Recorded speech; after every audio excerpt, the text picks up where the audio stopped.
What's going on, everybody? In today's video, we are going to be hopping straight into the top 10 JDM cars we need to see in LEGO. But before we get started, why don't you pop your grubby little paws down in the comments, tell me what Japanese car you want to see on this list. But with that out of the way, let's get straight into number 10. In the number 10 slot, we gotta have some sort of Evo. I mean, it is only natural. One of the most iconic JDM cars of the 90s and 2000s and a rally legend. It's got such a rich history and a huge fan base. LEGO Mitsubishi Evo would sell like hotcakes. You know it to be true. Sticking with the rally theme, at number 9, strap in, there's going to be a few rally entries on this list. We're going with the Toyota Celica GT4. One of the coolest rally cars of the 90s, and with a pretty interesting history of how Toyota cheated their way to the top of the World Rally Championship, and donning the classic white, red, and green Castrol livery. I mean, that is just a match made in heaven. Such a cool car. Would love to see it in LEGO Speed Champions. More rally, just more rally. Come on. Number 8 on the list, they're only getting better from here. I'm going in with the Datsun 240Z. What an amazing classic Japanese car. It is so iconic. It has been modified every which way you can possibly imagine. It's easily recognizable. I think they used to refer to it as perhaps the poor man's E-Type. Such an iconic vehicle, an iconic part of tuner culture. Like, it would just go so hard. Tell me a 240Z wouldn't go hard. It'd be so good. That said, let's kick it up to something modern. How about a Japanese supercar? I'm thinking the Lexus LFA has got to be on the radar. It may not have been the best. It may have been ridiculously overpriced, but you cannot deny it's one of the coolest cars ever made from Japan and potentially the best sounding production car ever made. Have a listen.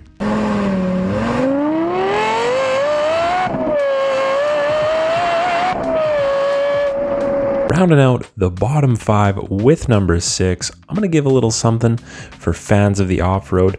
Perhaps how about a Toyota Land Cruiser? Or heck, if you want to get even spicy, how about a Toyota Mega Cruiser? The Japanese Humvee. I mean, those things are so cool. And while the latest Speed Champions entry in the SUV line, the Mercedes G-Wagon, was a little bit polarizing, I love SUVs in Speed Champions forms. They always have really cool builds with interesting techniques, very dense, and I would love to see a Toyota off-road option. I mean, it's only natural. Getting into the top 5 now, we will start number 5 with, this is kind of a Nissan heavy list. How about the Nissan Silvia? I'm kind of feeling an S15 myself, but I think you could make S13, 14, 15 all work. Again, similar to the 240Z, it is an icon of tuning and drift culture. They are beautiful sports cars and amazing platforms to make beautiful creations. I think I gotta give it to the S15. I think it's the most beautiful looking of the bunch and would make an awesome addition to LEGO Speed Champions. Would you not agree? Surely you would agree. All right, number 4 now. I think I gotta be real with myself. My bias can only take this one so far, but the Subaru 22B STI. I am a big Subaru fan, and of course, the best Subaru ever made. There can be no question. It's the 22B STI. Made as a homologation special for their rally car, it featured a bored out 2.2 liter with a wide body kit, special BBS wheels, and the rally body kit all around. Such a special car. Would love to see that in LEGO Speed Champions format with the blue and the gold. I mean, come on, that would be so good. Getting all fired up just thinking about how good it could be. All right, time for the top three, the big dogs. In the number 3 slot, can't make it to number 1 because we've had a few other variants, but the Calsonic, specifically the Calsonic Nissan Skyline R32 GTR. You often hear the term Godzilla tossed around. Well, that is the car that gave the Nissan Skyline the Godzilla name. That thing was untouchable in the races that it entered. If it entered a race, it won that race. I believe that car might have had the most dominant season ever in the Japanese Grand Touring Car Championship. I could be wrong about that, but I feel like I could also be right. Fight me in the comments if you know better. I'd love to get learned. We've had the R34, we've had the R35, but of course the R32 is what really made the Skyline as famous as it is today. We all know this, and it's a natural fit, and it would sell like freaking hotcakes. You know why Brian's Skyline R34 is still on shelves? Because Skylines sell like hotcakes. It's just the way the world works. You know, there's facts in life. The sun rises in the east, sets in the west. Skylines sell like hotcakes. Death and taxes, all that. That's just the way the world works. I don't make the rules. Number 2 on the list, much needed. A couple of brands we have never even seen on this list, and this is one of them. Mazda RX-7 FD variant, of course. If reliability isn't really your thing, but you like looking good doing it, well, come on down. Because this rotary powered beast, I think, is one of the most beautiful Japanese cars ever made. Like, you look at this thing, it is old, but it's just got classic, very beautiful flowing lines, pop-up headlights.